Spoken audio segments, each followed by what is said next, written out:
Well, welcome to another episode of Ask the Druids. And today I have Diane with us, who is a very amazing, gifted, I don't know, what do you call yourself? Kind of releaser of energies, journey taker. I guess I didn't even ask, but I've worked with you. So explain more to us. It's I say like a channel, an intuitive empath, because that's how I pick up so much of the emotional stuff of it, and like a shaman. So Okay. a wide gamut of things. Yeah, yeah.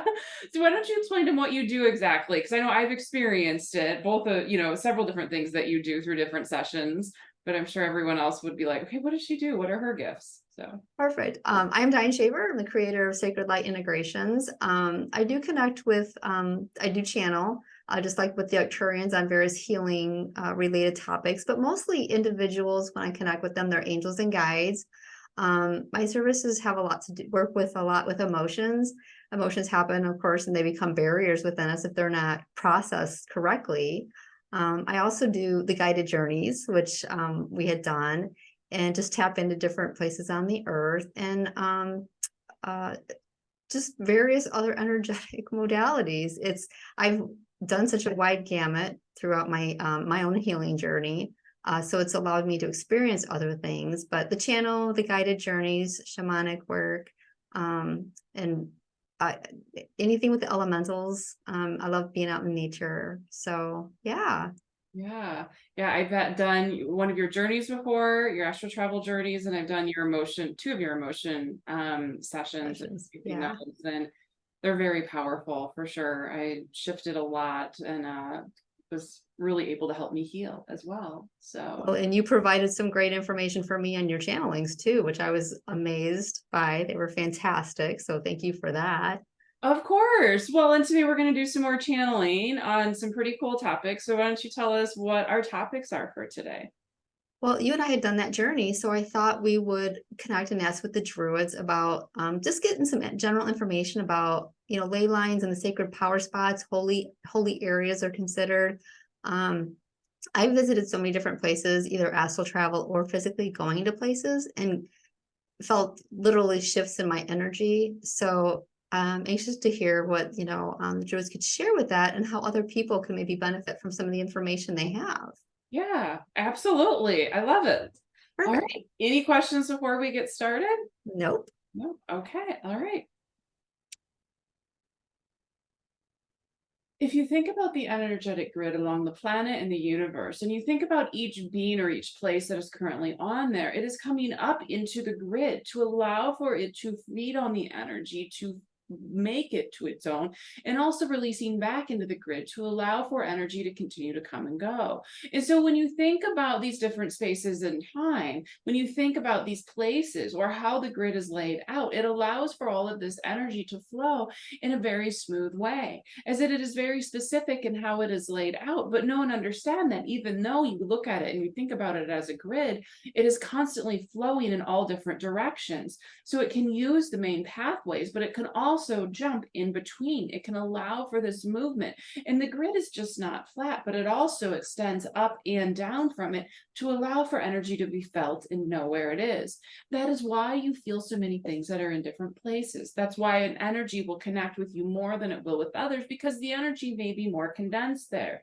But it also has to do with you as a being, as how you connect with that particular energy. It might be more in alignment to you and how you are. It might resonate more with you, or it may not resonate and you may not feel anything when someone next to you says, oh my gosh, do you feel all of this energy that is around you? So that is all the differences. And it's all about how you connect in, what calls to you and where you're at. The same way some people like to be in the mountains, some like the desert, some like the beach. That is also about how that person resonates with the energy that is around them. And as each of those places, the desert, the mountains, and the beach, all have different energies associated with them because of the elements, there's also the energy is different on the grid along those too, because some energies are more prevalent. For instance, at the beach, the water element and the sea is more prevalent energy, whereas in the mountains, it is more about the earth and it is about growth and it is about strength, and that energy is more present. And so it is about what connects to you where you are and how you lie on that and how you connect in. Now, as a being, you can connect into any energies of where you're at. And so it is not saying that if you are in a place that doesn't resonate with you, where you don't feel it, that you aren't receiving the energy.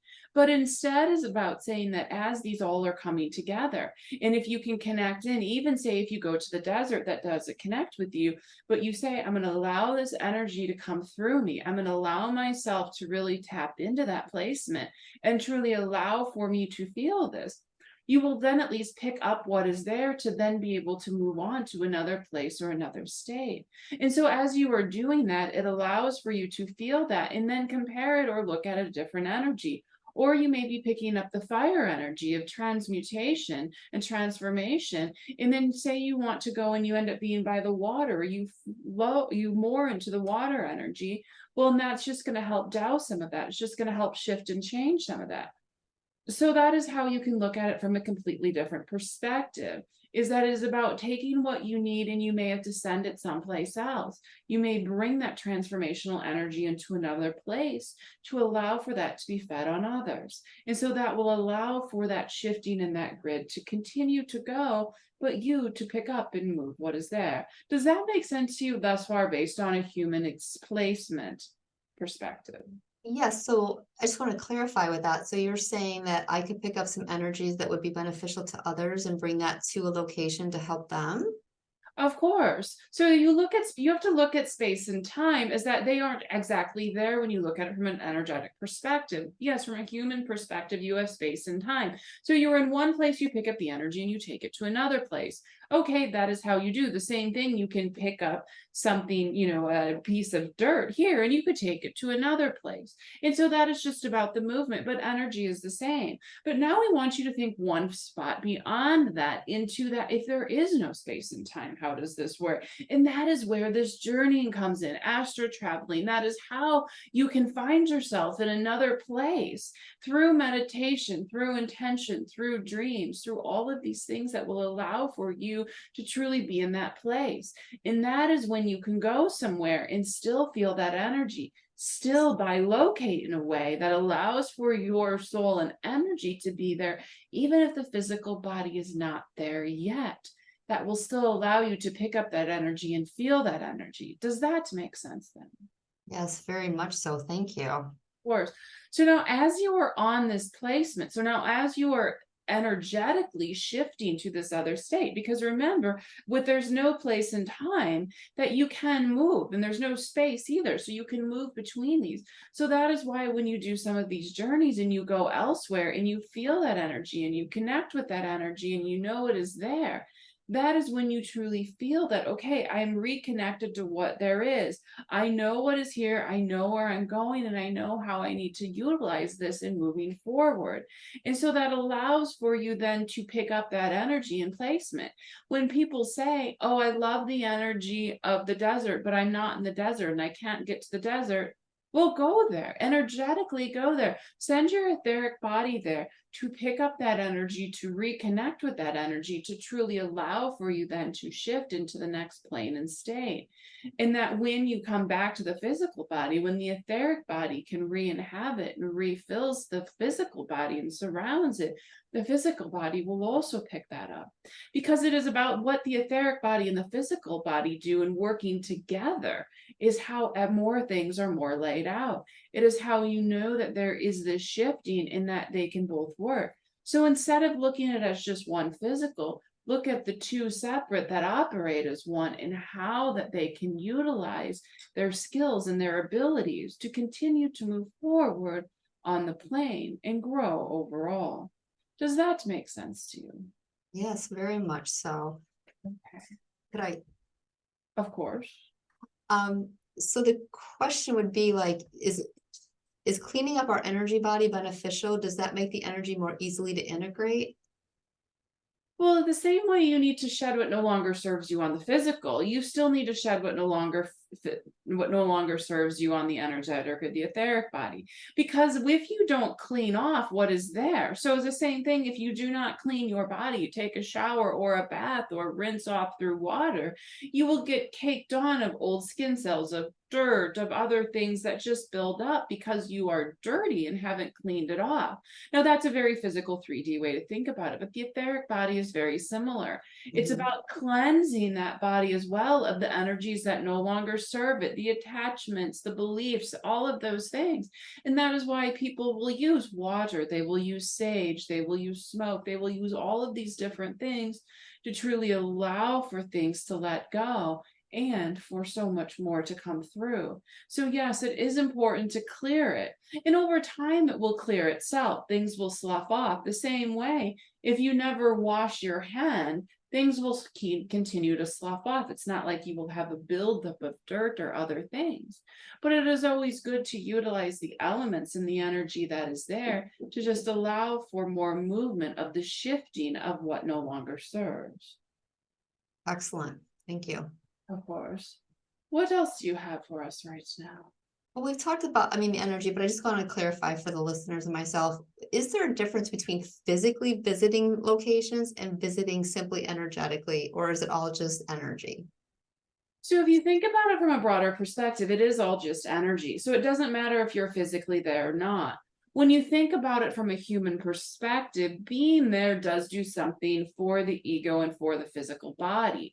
It does allow for it to see with the eyes, to smell with the nose, to hear with the ears, and to feel with the skin. It allows for that more integration of that energy. So there is something very positive about being there.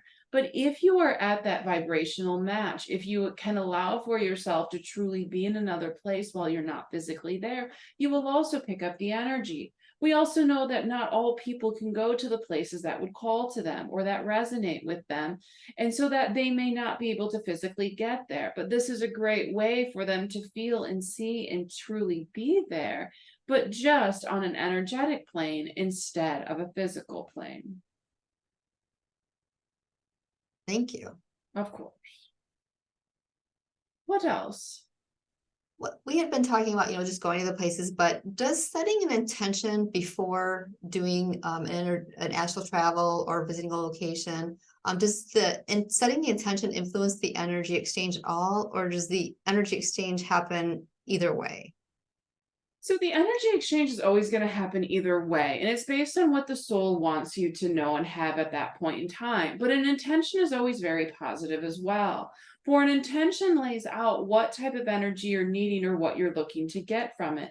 So, for instance, you can go to a place and without an intention, say if you go to the water, you can still pick up the cleansing energy of the water and the refreshingness of it.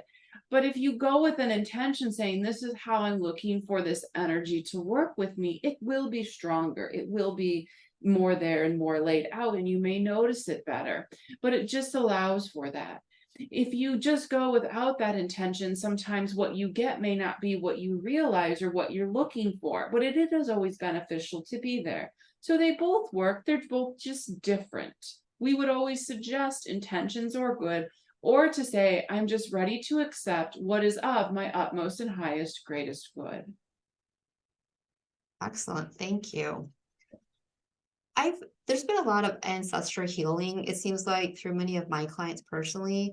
Is ancestral healing something that can the intention be set when we visit these places? Or how does that play in?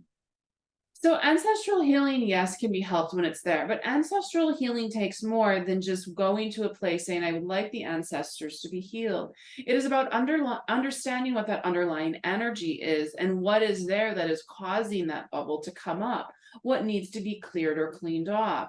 And so when you go to a place looking for that ancestral healing, it is truly about you knowing the purpose of why you're going, what the energy is, and how you're going to look at reshifting that.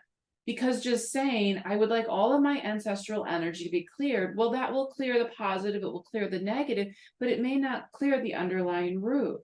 Where if you say, I'm coming in because I would like the ancestral energy around lack to be healed and to be cleared forward and back within this ancestral line. That is very different and is more profound. And it will allow you, as the person clearing it for the ancestors, to truly work with it and understand it as you're moving forward in the place and time. Does that make sense to you? Absolutely. Absolutely. You have to understand that when you humans ask of things, that there are times when you are not very clear, and there is the concept of free will.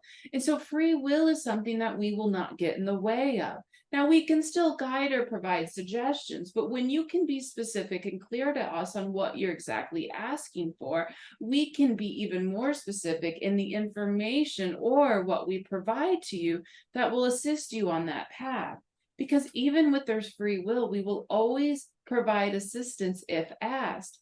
But when someone is not willing to ask, is not clear, and we don't understand, or even they say they want us to do the work for them instead of supporting them, that is when it can become detrimental. But those are some of the differences. Does that make sense? Absolutely. Yes, thank you. What else do you have for us today? I've seen at various times I've seen the sacred geometry and geometric patterns around an energy body. How does that play in like with the geometry and geometric patterns like of these the grid, if you will, that you were talking about that can span across and of course different dimensions? So when you think about the energy body and how different things work, there's so much more there than what realizes. So yes, the energetic body can flow around many different places and times, but it is truly connected with the physical body because the two are working as one for the soul, for the consciousness, all to work together within the body. So it is truly about understanding that when they can work in cohesion with each other and when they need to have separate. Now, when you sleep is when they totally separate a little more, or the etheric body will stretch and grow. But it is truly about not looking at them as two separate things, but looking them as one, and how each is going to assist you on your path, and how each will provide the healing that is there and that's been asked for. Does that make sense to you? Yes, Okay. yes. I have seen at different locations, what I would consider like land spirits at different locations. Is that what I'm seeing, or is it just spirits collected for around whatever energy exchange is going to take place at that spot? So it can be a combination of both. So the land in particular may have an energy or being that will walk with it, that will allow for it. It tends to be more ancestral, dating very far back, even than humans realize, that will allow for that, that will assist with that. There also can be energetic imprints on the land or other energies that have decided to inhabit that place. The same way as you will find fairies, nymphs, gnomes, all of those things will allow for them to find placement on the land. And at times, if the dimensions are very light or the veil is very thin, they will be seen. So that is the first part in it and understanding it. But there is also those times when it is an ancestral energy, a protector of that land in particular, that wants to stand up and be more known and be shown to say, I am here, I am protecting, I am assisting, and I am ready for what comes. Does that make sense? That there are both, but they are separate.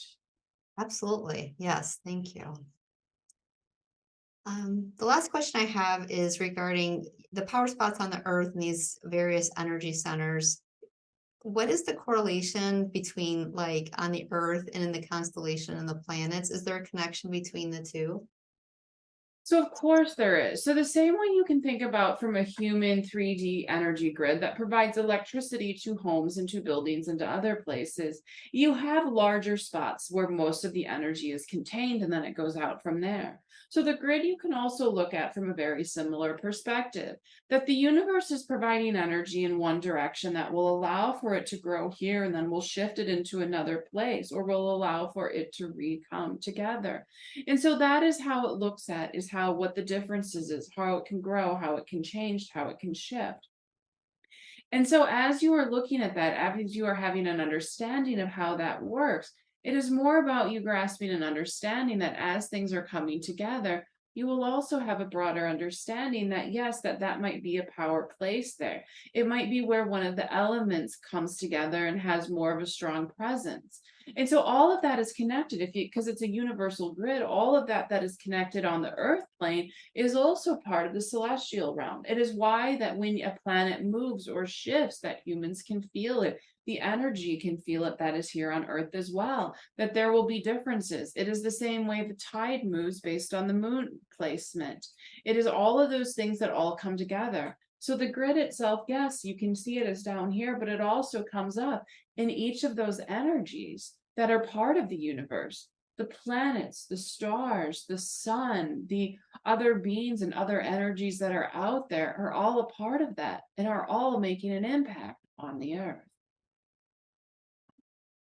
Thank you. Of course. Anything else you have for us? No, that concludes my questions, unless you have some other additional general guidance for the listeners. No, we have given you much today and there is much to unfold. So with that, we wish you an adieu. Thank you. Wow, Diane, that was a lot they provided for you and everybody else. It was a lot. I asked a few questions. I thought I knew the answer, but it was definitely, the clarity with which they gave it, and like perspective of looking at it, with the grid between the planets and the earth. That was it's very profound if you can step back and see it from that kind of perception, and see it from that big of a, big picture Yeah, concept. absolutely. Anything I can clarify for you as I remember it right now, or anything that, Um, what did they mean by that? what was that? Any, or that, what, like when they're saying like, what did they mean by that? And- No, I definitely, when they were talking about that, we were talking about the sacred geometry, around us and around the energy around us and stuff like that. I need to go back and re-listen to that, because it seemed like a lot of information. And after, seeing that in some of my visions and stuff like that, and thinking about it at that bigger perspective, and a lot of it's just stepping back and seeing it from that. So, yeah. Yeah, for sure. I mean, the one thing I got out of this was that everything is so intertwined and it's Mhm. broader than even we as humans can grasp. But it's all one. It's all part of the same energy, just different peaks and valleys of it in different places. So The question that I asked about, cleaning up the energy body to be able to receive some of the healing energy of the earth, through these spots is so beneficial. I've been getting more and more guidance to teach and focus on that, of just cleaning up the energy body so we can integrate all that new that's coming in. Um, so yeah. they confirm that.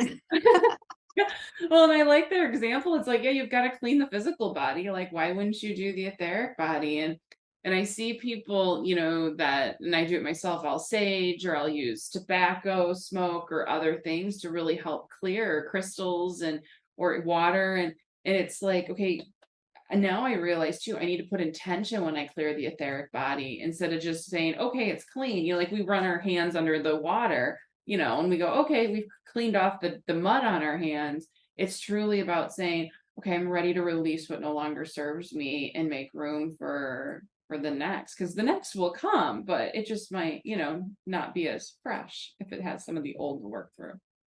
Exactly. And the thing is, we think about so much of the things in our physical world, like toxins, the food we eat, and even as simple as like feng shui, the energy that moves around us, but then also the emotions, the limiting belief, the thought forms. There's so much that lingers in our energetic bodies. And I think that's, the key thing is for people to understand that that is very much an energy that has, quote, weight to it. Mhm. If you're trying to integrate new things, is you have to clean up some of the old, wash your hands a little bit more, and clean up that energetic body before you move on to really tapping into some of these great energies to integrate that completely. Yeah. So, Yeah, yeah, for sure.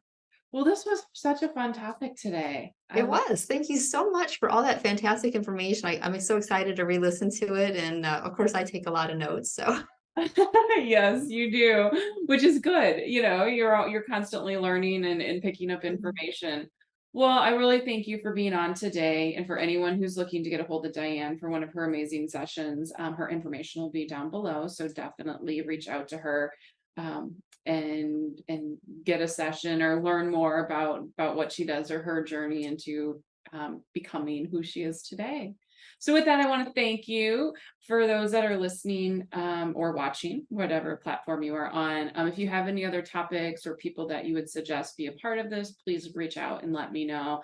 I'm always up to hear what people are thinking or get other topics, which is why I have guests that are on here. So with that, have a wonderful day and we will see you next time. Thank you. Thank you.